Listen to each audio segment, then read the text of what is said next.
దోస్తులు welcome to my channel. ఈ రోజు వచ్చి మనము మన కిచెన్లో బటర్ ఫ్రాన్స్ కర్రీ ఎలా చేయాలో చూపిస్తాం. రొయ్యలను కడుక్కొని కొంచెం పసుపు వేసి నీటికి ఇట్లా ఫ్రై చేసుకోవాలి కొద్దిసేపు. ఈ టైంలో కాగానే తీసేసుకోవాలి, ఎందుకంటే రొయ్యలు ఎక్కువ ఉడికిపోతే గట్టిగా అయిపోతాయి.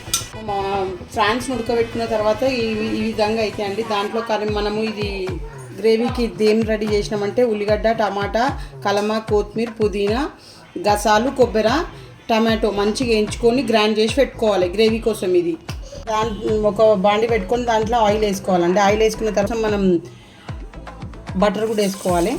ఇది చేసుకున్న గ్రేవీ మొత్తం ఇందులో వేసేసుకోవాలి.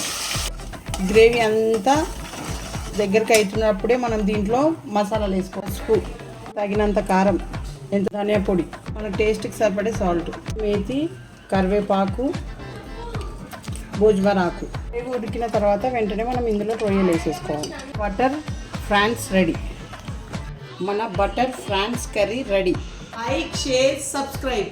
ఇలాగే పునీత్ కలెక్షన్ని ఎంకరేజ్ చేయండి. పునీత్ కలెక్షన్లో కొత్త కలెక్షన్ రాబోతున్నది.